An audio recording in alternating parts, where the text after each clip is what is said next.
Hi, Alan here. Wasn't that nice, serene, relaxing? You know, I'm recording this on October 11, and after the last couple of weeks of these hurricanes of very dubious origin and behavior, I think we all needed it.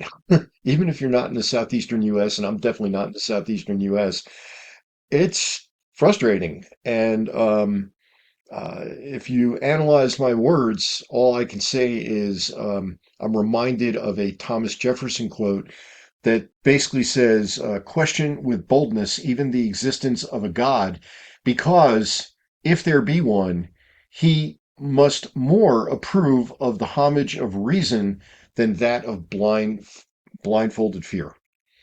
Question with boldness. We live in very interesting times. Alan here, rvcrossamerica.net.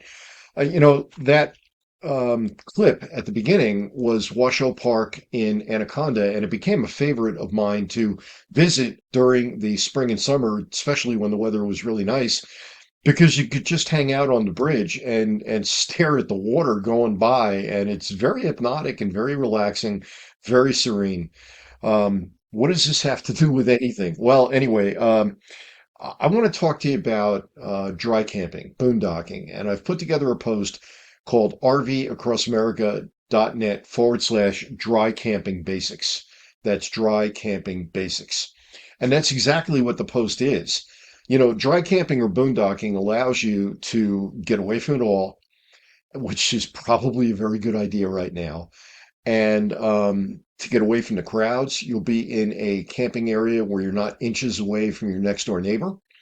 You'll be camping at a very low cost, either free or nearly free. And if you're on the America the Beautiful Senior Pass, remember you get half price on anything which is a federally operated area. That's not just national parks. That would be Bureau of Land Management. That would be National Forest Service. And there are probably others. Bureau of Reclamation is another that comes to mind right off top. So camping for nothing for up to 14 or 16 days, or maybe 5, 10, $15 a night. The key is learning how to do it and do it so that you thrive and not just survive. And in my post, I talk about water, starting with buying a camper that's got good water capacity. And then also talking about water filtering so that if you're anywhere near a water source, a lake even, you can filter that water and have virtually unlimited amounts of water as you need. And we all need water. Talking about the communications, there are various tricks and tips that I can offer on communications, and talking about the latest and greatest in solar and related energies, inverters, things like that, because you're going to need this stuff. And I've made posts about this before.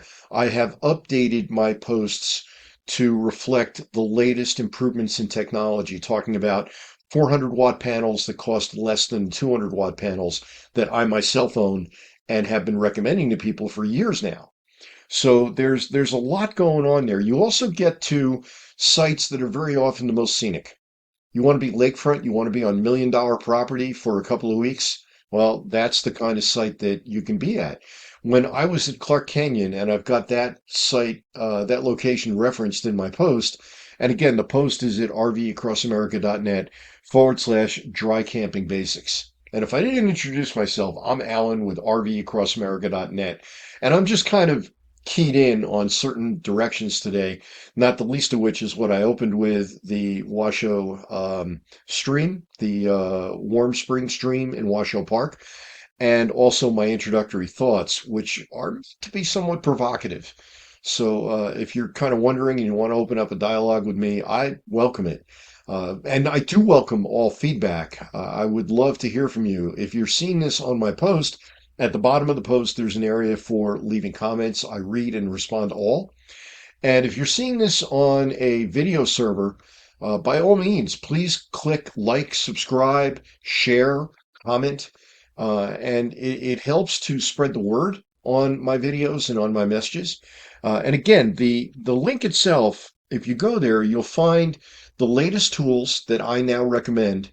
I found a company that makes great solar panels that actually has good customer service. You can actually reach them and ask pre-sales questions and get intelligent answers. Um, so I feel pretty good about them. I'm recommending a new inverter, which is far less expensive than anything they've offered in the past for what it does, and and a bit more. So we get into specifics. We help you to get started. And I'll tell you this, if you do a lot of boondocking or dry camping, or if you start doing it, you'll probably never have to make a reservation again for RV campsites because most people don't boondock. Most people don't dry camp. And as a result, you get your pick of the litter when you show up at a place and there's 30 sites and you're the only one pulling in. So, yeah, dry camping, boondocking. It's definitely a great way to go. It's not something that I use exclusively. I mean, I do camp at full hookup sites, and next week I'm probably it's already the middle of October, and it's still 80 degrees every day. I'm wearing a bit of a shirt because it was like 45 this morning, and I went out and I did my 600 yards in the pool in town in Vernal. I'll be going out doing some paddling a little bit later, and it's going to be 80 degrees in the afternoon. That's coming to an end. I understand the eastern U.S., the northeastern U.S. has cooled off. Heck, even parts of Florida after the whatever adjective you want to use, hurricane blew through there, has brought in cooler, you want to call it polar air, less humid air. That's great. That's great. Where my brother lives in northern Florida, they're, I understand, experiencing a couple of really nice days before the humidity picks up again. Anyway, Alan here, rvcrossamerica.net. Go to the post, rvcrossamerica.net/, dry camping basics. Link is below if you're not already there. Thank you. Have a great day.